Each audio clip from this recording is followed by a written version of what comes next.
I'm Bonta Sumii, and this is the AthMindset podcast series on sports-epreneur. This podcast series is a space for conversations with athletes, coaches, practitioners, and stakeholders in sports.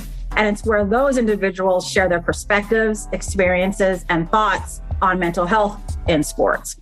Eric Kazimoff of Sports-epreneur is generously hosting the AthMindset podcast series on his platform, as he deeply believes that these conversations are essential and deserve to be prioritized. This is the AthMindset podcast series on Sports-epreneur. Sports-epreneur, the content platform where sports, entrepreneurship, and mental health collide. If you are looking to start a podcast or create original content, you have to talk with the team at Sports-epreneur. I work with them and I vouch for them. It's that simple. Go to sportse.io to learn more.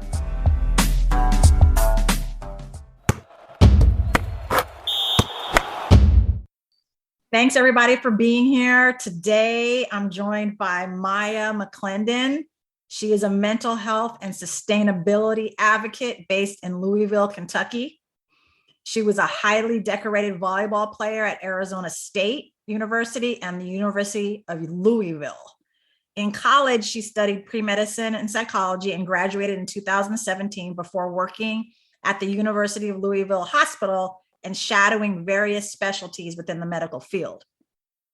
In January 2019, Maya founded the Sports Metaphor and participated in speaking engagements for the Pac-12, the Green Sports Alliance, as well as various youth programs about holistic health and wellness related to sports. Most recently, in 2021, she founded the Timeout App, a digital health and wellness platform for athletes and sports organizations. Welcome, Maya. So happy to have you here. I'm so excited to chat with you and to be here. So thank you. Thank you for having me. Of course, it's going to be a treat, I know. So let's just start off with, you identify as a mental health advocate. Like, what does that mean to you? Absolutely. That means I have just enough degrees to know what I'm talking about, but not enough degrees to treat anyone legally. That's hilarious. No, I love it. No, I mean, being an advocate, it takes many shapes and forms. I think, the way that I define it is someone who pushes the conversation forward, someone who's not afraid to be vulnerable and really put their personal experiences out there to inspire others and create real change. So that's what I'm trying to do every day. I appreciate it. I know you're not just trying, I know you are doing that. You and I have chatted before, and there was a significant moment in your life that dictated this path for you. Would you mind sharing that with those who are listening? Yeah. I mean, in hindsight, there are multiple times in my life that have really gotten me to this place. The earliest memory in terms of mental health is really my dad, right? My dad was a very, very talented basketball player at the University of Cincinnati. And he's in the Hall of Fame there. And as I went through my experience, just stories from my mother and family members about how this man was iconic, but it just drained him of everything, right? His entire, academic career, being in engineering and then being a highly decorated player as well. Just how difficult that was, and him just being open about, hey, it's not for everyone, and it really, get yours out of it. But a little bit more personally, when I was a junior, I had a suicide attempt as a volleyball player, and it took me a long time to really open up about it. I was the captain of my team, and I had been a starter for 2 to 3 years, and it just all came crashing down, and it was a really hard time for me. And I had to really apply everything that I possibly could to get myself out of that, and change my environment and change my path. I to be completely honest, I dissociated from that experience for a long time until I lost my friend to suicide. I played volleyball with her from a really young age, USA volleyball. And then playing against her when she was at Florida State, and then connecting with her through, the USA volleyball track. It was really shocking to find out about her death, just because, she was a fellow strong Black woman that I looked up to from a really young age to feel comfortable about who I was, and really being different within the sports, within, a predominantly white sport, and just really expecting to push through everything until it's just like you hit that breaking point. So that was a wake-up call. I looked back and was like, oh my God, I was there, and maybe if I had been more open to my people, we could have figured this thing out together, right? Or we could have bonded over our traumas or whatever. So, at that point, I decided enough was enough. If I'm not going to figure this out, who will? And I know a lot of people are working on it, but I felt a calling I couldn't walk away from. Maya, thank you so much for being authentic, vulnerable, and sharing your personal story, your family story, your story with your teammate. I think, it's underestimated the courage that takes to get back in touch with that. And I totally get the experience of dissociating. So like, for those people who don't know, like putting a painful experience to the side, because it's really too much psychologically to even bear or process. So for you to go through that, talk about it now is just, really a gift. And thank you so much for just being you in that way. Thank you. Thank you. It doesn't take much energy, it just takes the courage part of it. Yeah. That takes practice, I would say. Yes. Yeah. So, yes, of course. Yeah. And getting more and more comfortable from different stories that we have as humans. We're multidimensional and have a lot of diversity in the way that we have shown up to our lives. And sometimes there are some that we kind of like more than others, but like for you again to step forward is a big deal. What was it? What do you think did help you move from that space? Yeah, I mean, to be completely honest with you, it's the strong people around me who are also vulnerable. It starts really one-on-one in my experience, where you just kind of ask at the right time, hey, tell me what's really going on, or, maybe share your experience, creating a safe space where it's centered around getting into deep places. And then just kind of following that, I've been able to find a community of people who just do it anyways, right? Like I think, I can't remember it. Maybe it's Mel Robbins. She talks about the countdown of like, okay, just count down and do it. Like 5, 4, 3, 2, 1. Okay, I'm just going to get up. Or 5, 4, 3, 2, 1. I'm just going to tell my story and do it. And just being in those spaces where you feel comfortable to do that. So I give a lot of credit to, the individuals who are in this space, who are also innovating and pushing forward those conversations, creating spaces for people to talk about it. And then my teammates, the people who have gone even further and are a part of this mission every day, to also share why they're doing it. Because there is a lot of hurt in our experience, and not a lot of opportunities to really get it out, unfortunately, in a healthy way. Well, yes. I mean, you're talking about one of the pillars of mental health, which is your social well-being. And our social well-being comes from our people, our tribe, our chosen family, our family, like however you define it, because we can't be alone in this. I'm reflecting back to my own sort of traumas in different ways, but like the loss of my athletic identity as a young woman going into college and not being able to express myself with my sport, which is soccer, and not knowing then how to express my body and like do that in a healthful way, and really engaging in risky behaviors to try to find who I am and try to relate to my own body in a healthy way. and ask other people to relate to it in a healthy way. Is I dissociated from that too because it's too painful. Yeah. And it's almost like, something comes into your life. For me, it was my daughter who like inspired me to actually have the bravery and courage to go look at that again and do some healing there, just by being her. It's amazing how that stuff can happen.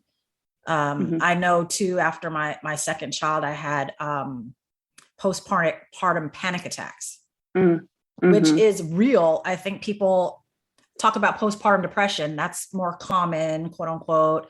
Having panic or anxiety is not as common. I remember my 8-year-old was in her room, and then my son has been home for 2 days, and I just get up in the middle of the night and like in this extreme panic. And I like have to run. I run out of the room and straight out the door in the middle of the street. And I'm just like looking around, like, what the heck? I come back in, wake up my husband. I'm like, I'm going to die. Like this, we're all going to die. Like, I can't breathe, like take care of the baby, and like, what the heck? It's scary. It's real and scary. And so again, for you to be you and inspire spaces like this one right now for people to share their stories while sharing your own I mean, I can't say how valuable that is.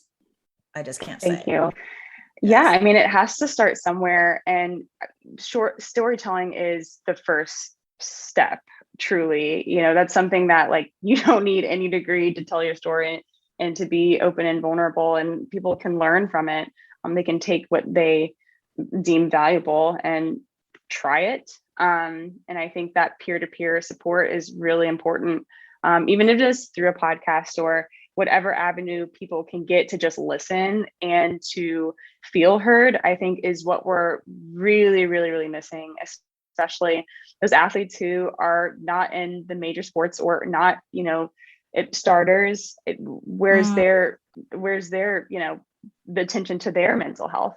And one thing that, really stuck out to me while I was in it versus as soon as I was done was the feeling of competition, even like within your sport, but even beyond like the other women's sports, or, there's just so much competitive culture. Different universities, like there wasn't then a communication or community because there's such a competitive culture. And it was really hard to open up and find others to relate to. And when you're done, I mean, you kind of get just kind of dropped. So you kind of claw at whatever you can, or gravitate to the spaces that you feel safe. So that's something that definitely needs to improve, and things that I'm hoping to influence. Yes, thank you. I mean, on that note, what kind of support can coaches give to their players? Like you said, simply asking how you're doing. What kind of support can we give coaches to feel confident in asking those questions, and then feeling confident about how to deal with the answer, or like meet the need of the answer? And not just the athlete, but like in a situation where one athlete might be struggling and it affects the whole team. Yeah. Like, what thoughts do you have about that? Yeah. So I can speak on that from a few different perspectives. I do have some coaches that mentored me that I stay connected with, and then coaches that we're beta testing with and getting feedback from. I think it's a really unique time to be a coach, especially a coach who's a little bit older and isn't as aware of the generational personality differences of Gen Z to younger. And I think it always has to start with education and taking care of themselves first, before they can offer any type of support. I know a lot of coaches are feeling like they're just not prepared and they're not trained to be able to be, that confidant or that person to offer any type of advice, because, it could be a legal risk, or it could be, it could risk their position, or really most coaches feel like they may make it worse if they're not prepared. So I think the first thing they can do is really going above and beyond to ask the mental health directors, whoever's in charge of, the health ecosystem, what resources are available for them, one, to take care of their own mental health, and then two, to increase their emotional intelligence, in terms of how to directly impact and teach and coach those younger generations. It really has to start there. And I think just like any other position, it needs to be a practice, right? And figure out what other trainings they can offer. But I think the second thing, and the former gymnastics coach from UCLA and the men's volleyball coach from UCLA, they spoke at the Student Athlete Mental Health Conference in 2020, right before COVID, and I had a chance to go. And they said the best thing you could do as a coach is to listen. And some people don't know what listening means, right? Like, you can hear someone and you can listen to someone, but those are two different things. And what she said was, you can't spell listen without silent. And I think it's really easy to want to talk, right? Or like give advice or pretend like you know, but you really just need to shut up and just like truly absorb everything that your athletes are telling you, and not react and not pass judgment. Just kind of sit on it for a minute, and really hear your athletes when they're telling you something, in order to move on, and figure out the best line of approach. And starting with the leaders to the walk-ons, right? Everyone needs to have the same space to be able to give their feedback. No, those are very valuable tips and insights. And I think, like you said, education, support, coaches can only give of what they receive. So if their cup is empty, they're not able to pour into anyone else. So I really appreciate it. And I never heard that one. You can't listen without silent. That's a good one. Yeah. Right there. So, and again, I think there's that, they try to maybe listen and then maybe do without having the support to do. Right. And that coaches need to know they're not clinicians, nor are we asking them to be. Right.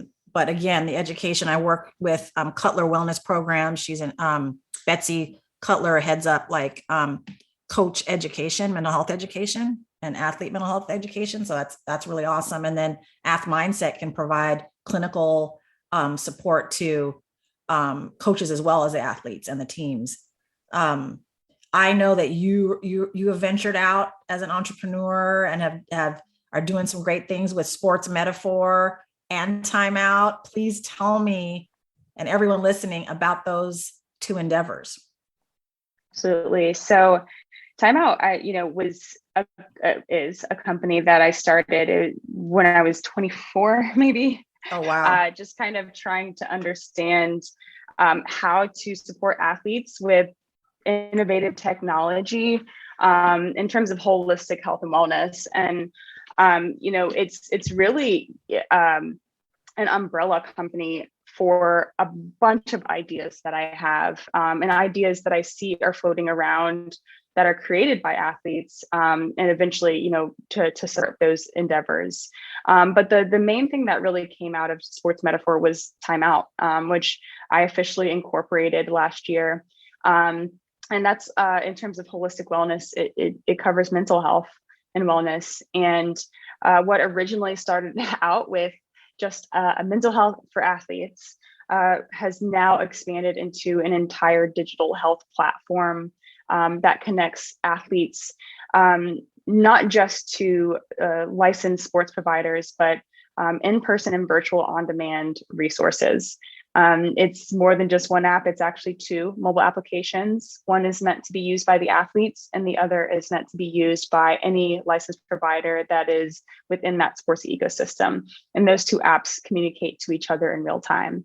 It's really important for us as a team. We're a team of a dozen or so athletes, former athletes, current professional Olympic and professional athletes, that we're HIPAA and FERPA compliant, and we are putting athletes in the center of the care model. They can decide what information they want to share, whether it's their coaches, but also letting them know that any red flag that is brought up in the software, their licensed provider under HIPAA can reach out to them for help, can provide those resources. And they have those emergency SOS tools under the timeout button when they need to take a timeout. So that's a general overview of what we're doing.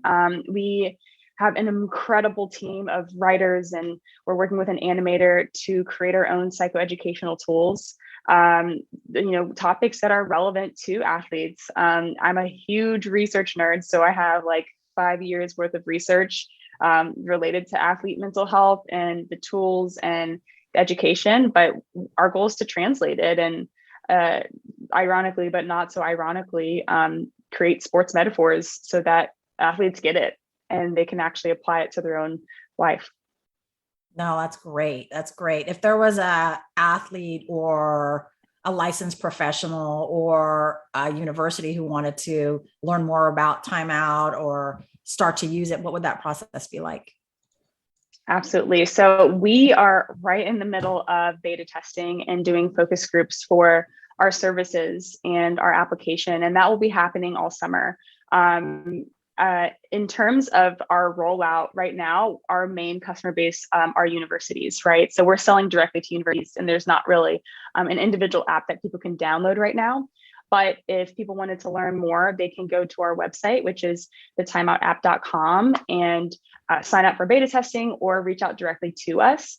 And we'd be more than happy to explain what we're working on. If individuals wanted to be a part of our team, we're always looking for athletes or non-athletes who want to really follow and contribute to our mission. But yeah, our goal next year is to full force launch to as many schools as possible, but giving ourselves the time right now to just focus on research and making sure we're creating the best possible tool for everyone. Yeah, no, that's exciting. That's exciting. I always love hearing about it and hearing you talk about it. So I really, really appreciate it. I mean, I am so excited. It's incredible work, and it's going to be an incredible just value to the whole, athlete ecosystem, like you mentioned. You had mentioned, like your teammate or friend who died by suicide, and that she was a Black woman you looked up to. You were a Black woman. Like, what does it mean to be a Black woman in the mental health, tech, and sports spaces right now? Yeah. I wish I knew more of us. I haven't met any. I've met, no, I haven't met any. I would love to meet more. I think, when you really think about it, I see numbers in my head, right? I think about the statistics, the NCAA goal study that they published about, 35% of Black female student athletes reported having, debilitating depression in the past 30 days. Like, that's the highest ratio out of any demographic. And while mental health does not discriminate, it affects us all.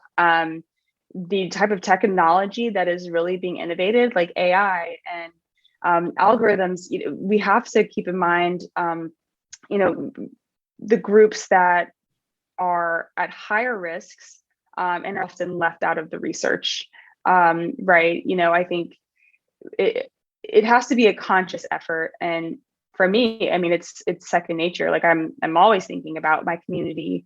When you're recruiting for participants, looking at making sure that there's a mindfulness around an equitable demographics, and as well as the research that's already been published, right?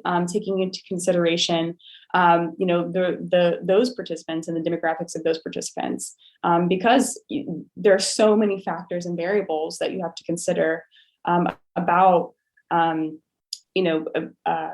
social determinants of health, specific environmental risk factors, bias, and that all goes into the tools that we create every day. So what it means is I feel like I'm representing so many people who haven't had a voice and don't have access to the tools that they need, and making it an absolute priority and integrating it into research as well. No, thank you. Thank you for sharing that. I mean, you won't be alone for long, I hope, but that's what trailblazers are. Hey, I'll recruit anyone who wants to be on our team as well. I mean, we have Deja McClendon, who's my sister, working in player engagement, and then Nadia Fingal, who's a professional basketball player. She played at Stanford, also a woman of color working for our team. So I would say there's 3 of us that I know of. Good. Fantastic. Good. Yeah. And you guys are making an impact, with your own app, your own brand. Like, this is something you're creating. So that's inspiring, and just something that like young Black girls can look up to and say like, hey, they're doing it. Maybe I can one day. I think there's a racial and political, historical tendency, is that the right word? Position that Black Americans have had to deal with being researched, quote unquote, and that there is negative outcome to that. They're either lied to or not told the full story about what is going on. When you address your research and want the representation of Black women, Black people, how do you address that piece? Maybe it helps that it's a Black woman asking for that versus the white, more oppressive, dominant society. I don't know how have you addressed that? Absolutely. So, one thing that I would say is a positive is in the past year to 2 years, there has been an increase in funding for initiatives that look at the BIPOC community. So, even looking at where that funding is available, to be able to make sure that our research team does reflect that representation, the qualifications behind, researchers who focus specifically on, the BIPOC community, women and gender bias within sports, having that holistic research team to give their input and to be involved in all levels of, the quantitative and qualitative studies and processes within the research. So that's what we've built within our team. We have, been able to outsource to those researchers who have published and say, hey, we're doing this specific project that specifically highlights BIPOC, the BIPOC community, and there's funding available to be able to support you, which I think has to be that full, support to be able to influence progress in this field, right? It cannot be for free. We need to be supported. Our researchers need to continue to be supported and give them the respect that they deserve. So that's what I would say. And, thinking about one of the grants that we've applied for through the NIMH, which is the Small Business and Innovation and Research Grant, I think focusing on research and development for sure, but there's an opportunity to highlight, additional findings and really create a space to include that in the final, publication. As an aside, right, to look at what the opportunities for further research studies can be that relate to, women and minorities. Awesome. I appreciate it. For those who don't know, what does BIPOC mean? It means Black and Indigenous people of color. Okay. Thank you. Thank you. I know sometimes I write that and people read it and they're like, biopic. I was like, no, we need to know what it is. And that spaces that say they are, for BIPOC people, prioritize BIPOC representation and ideas and thoughts. So I think that's important to highlight. When you think about now how you take care of your own mental health, what are the ways that you like to do that? I love this question and I hate this question. I need to sip my water real quick. And she just did, people. You can't see her, but she just did. Okay. My alkaline water. What people don't realize is, first and foremost, mental health and wellness is like this umbrella of a term that a lot of people don't associate with psychological illnesses, right? Like psychological disorders and the whole field of psych, they seem to forget or not delve into what falls under that specific umbrella. And I've struggled with depression for a long time, and more recently, anxiety. And I can do a ton of things to maintain my self-care routine and my mental wellness, but really addressing the things that I need for that illness is way different than, my self-care and my wellness. Like, I associate those two things differently, which is not like clinically based at all, but that's how I compartmentalize.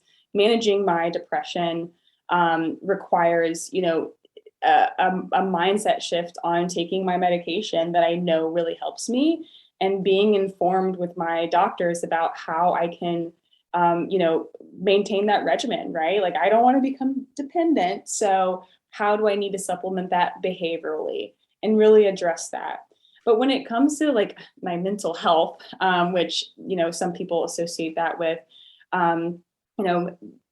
working out, making sure that I, talk to my support system and really lean on my support system to be able to tell me when I'm really veering from that wellness stage to illness, and having that, that emotional intelligence, whether it's like, I'm regulating my emotions and understanding where I become more irritable.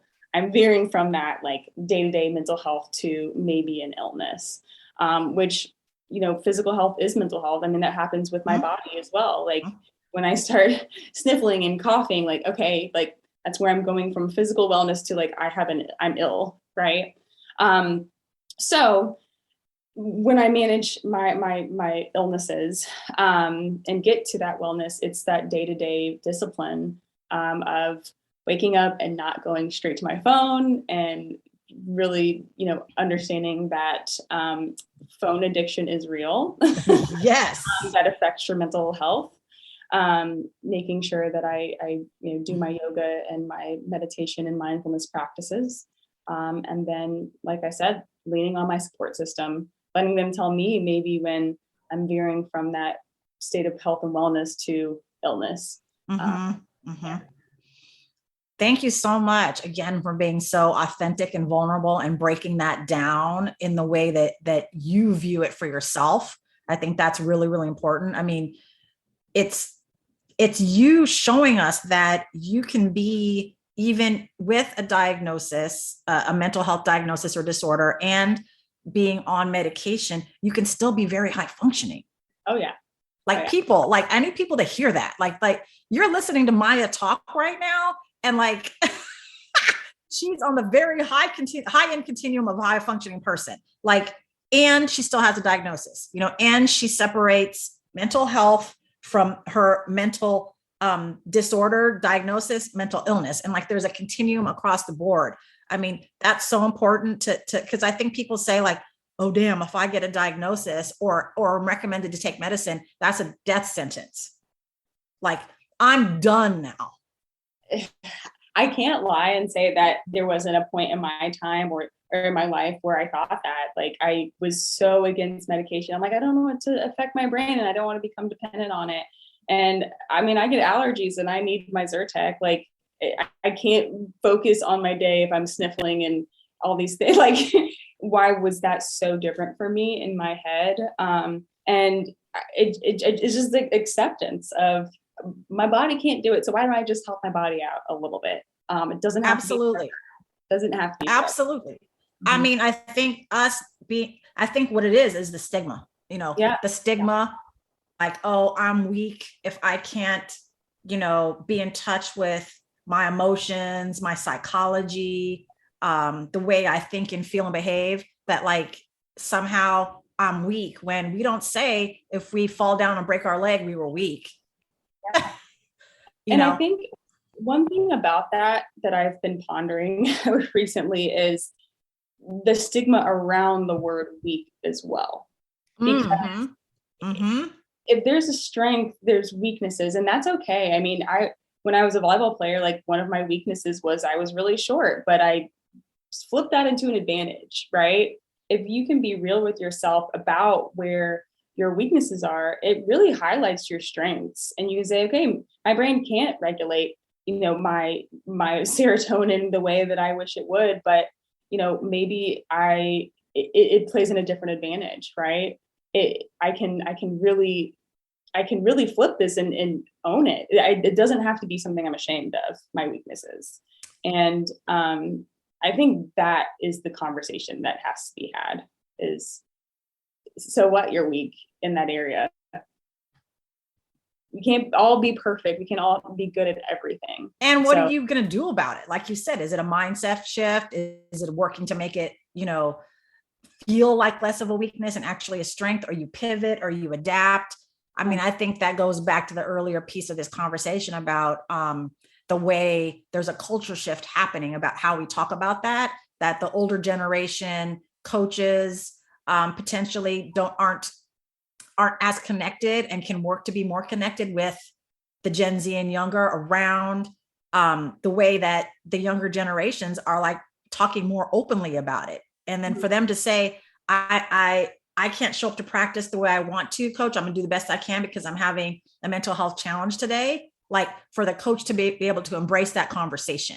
Exactly. And not see them as weak, and judge it. Yeah, exactly. And, I think about as a captain on both of my teams, right? How I would have reframed that conversation and maybe in the context of what we just said. So one of my strengths was I was really great at bringing the best out of my teammates on and off the court, right? So had I felt comfortable going to my coach and saying, I need to take a timeout right now for myself and just like not participate. However, what I can do is I can take this time to like talk to the freshmen and really come together and teach them, how to be a captain, right? Like I can do something else. I just can't do what I've been doing. And saying, I can still add value. I'm not a weak point, 100% a weak point to be attacked. And if that is the conversation that's happening, we could function more as a living, like almost ecosystem, right? Each team can really adapt and be symbiotic, but playing this mold of someone who's emotionless and has no weaknesses is not sustainable. And we're seeing the effects of that firsthand. And it's scary. It's really scary. Yes, we are. Thank you for so, eloquently just kind of describing that dynamic. I think that what you're also talking about is the ways our roles can shift on a team, day to day, week to week, game to game, the role that we play, no matter if we're starting, traveling or not, there's a value that you bring to that moment, and just being able to train your brain to recognize what that is at any given time, and that it's not less valuable than anything else. And so I think that's a great example of using your strength and area of confidence in that moment. Thank you for that. Thank you for that. Of course. And one thing I would say on that note, and to kind of go back to the question about the coaches, I've been very lucky to have some pretty phenomenal coaches who were great people and made it a point to teach us life lessons. I think that is something that comes with coaching, right? Is bringing out in each of the players what their other strengths are and saying, okay, like my walk-ons, right? Okay, maybe you're not starting, but like, what do you bring to the table, and get really good at that. And then continuously find your strengths within that to keep adding. And you can work on your reps and keep going hard in that area, but always put your personal touch on it, right? Always put your flair. And the value that you see within yourself that you can contribute to others. And I think that's the key is, you do have something there. Just find it again, and keep going from there. Absolutely. I mean, I think what you're talking about is one of the major roles of a coach is like that of someone who develops the human, develops the skills they need to express themselves, to show up, to value every aspect of themselves.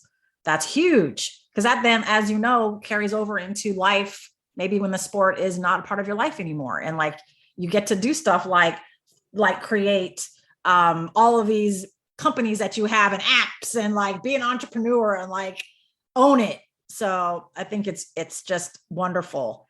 I have one last question for you. Absolutely. If someone could have said something or done something for you back before you attempted suicide, maybe if attempting suicide was a number 10, and someone was able to like talk to you or be with you, show up for you at maybe a 6 or a 7, looking back, what would you have liked that to be? It's a really good question.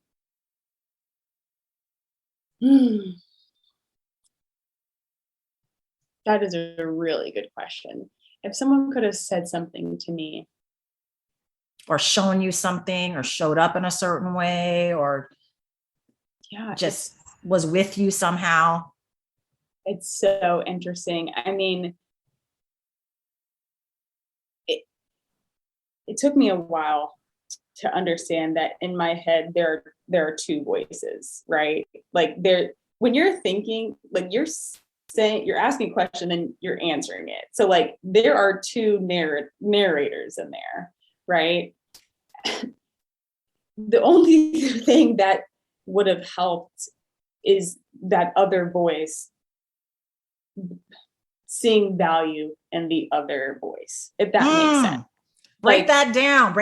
Say more. Yeah. The me that was saying, well, what am I even good at? Because I remember I couldn't even breathe right. My strength coach and my athletic trainer were like, I was literally doing breathing exercises to do diaphragmatic breathing. And I felt like I'm not even good at that. Like, what can I do? And that first voice is asking, what can I even do? And that other voice was answering nothing. Like you can't do anything.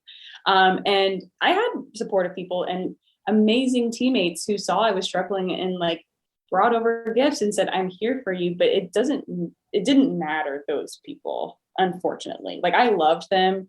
And at the end of the day, what saved my life was the thought of my brother and my siblings, right? Like I can't leave them. Like that's messed up. And unfortunately, I hadn't trained that other voice to support me. It wasn't able to see value anymore because I couldn't do anything right. So that's a hard question. And it's also a really sad answer, I'm sure, because at the end of the day, if you can't fight it in yourself and you also like can't rely on anyone else to get it out of you, then where are we? Where do we go from there? But I think that's why we need people to talk about this, right? To say, hey, there are two voices in there. And you got to let the stronger one win, and you got to start asking the right questions and answering with things that give you value. So, I don't know if that will help people through this, but maybe it's shifting the question of what you're asking to like, how can I keep going, and what value can I find, right? There's value in there. What value can you find within yourself, even though you can't see it? And we have to share those questions with each other. So I don't know if that helps anyone, but no, I'm sure it helps me. It helps anyone. I think it's going to help anyone because someone can relate to some aspect of it, especially because of who you have become and are becoming in spite of that experience. Yeah, absolutely. And maybe even as a result of that experience. And so it's inspiring. I love how you, again, were vulnerable, authentic, and struggling with the answer. I mean, it's your answer and it is what it is. I think that the cool thing is that there are professionals out there now who can help with the mental training of choosing positivity, because that's a mental skill to choose positivity over and over again. Even when you, pardon my French, I was going to go there, I'm not going to say it. Even if you effing don't feel like that. Yeah. Just Absolutely. still, and even that voice saying you ain't worth it, like to counter it and say, I'm choosing positivity right now, even if I don't feel it, even if no one around me is enforcing it, even if it's not in my bones right now, I have no choice. Yeah. I have to choose it. Mm-hmm. Exactly. And the practice of that, right, Maya? Like that's a practice and a training and something that doesn't happen overnight, but it's available and your brain wants to be optimized. So please do so. Absolutely. And that's something that is so opposite of athletic culture, at least when I was going through it. I mean, it was negative reinforcement and punishment based. And that is the cultural shift we need to change. It is so toxic. And it doesn't even support behavior change research. I mean, positive reinforcement is what the behaviors publish, right? I mean, there's so much research behind that. And that's the practice that we're used to. And I have, my best friend, she was a cheerleader at the University of Louisville. She is the voice in my head sometimes. She's all about positivity and positive psychology. And that is a practice. And it took me a long time to unlearn the negative and relearn the positive. And that's something that needs to be taught and needs to be a part of our culture from very early on. And it's going to take some time. Yes. Well, we're all doing our part. I mean, you're making a significant impact in this, not just or simply by what you're doing, but who you are and how you show up. So I appreciate you. I appreciate sharing the space with you. I think we could talk for hours. We might just have to kind of like pause this for now and do so, but like it's so valuable. I so appreciate you coming on with me and sitting in. I told you it was just going to be a conversation. So here it was. So I just appreciate it and value you more than you know. So thank you so much. Thank you. I always tell my teammates and like my team members, I'm sensitive, don't make me cry. I'm an empath. I really appreciate your time and your questions. And I'll come back anytime and chat and anything I can do to help. I know a lot of people are struggling right now, and it might just take one conversation to spark something in someone's mind to keep going and to release that guilt. But I'm here for anybody, you included. So thank you. I appreciate it. Thank you so much. One of my favorite things about our Sportsepreneur content platform is the opportunity to chat with amazing people in and around the world of sports. We hope you enjoyed the conversation. If you want to connect more, hit us up on Instagram at Sportsepreneur. Thank you for listening to this CADSource production, the Sportsepreneur podcast, the podcast where sports and entrepreneurship collide.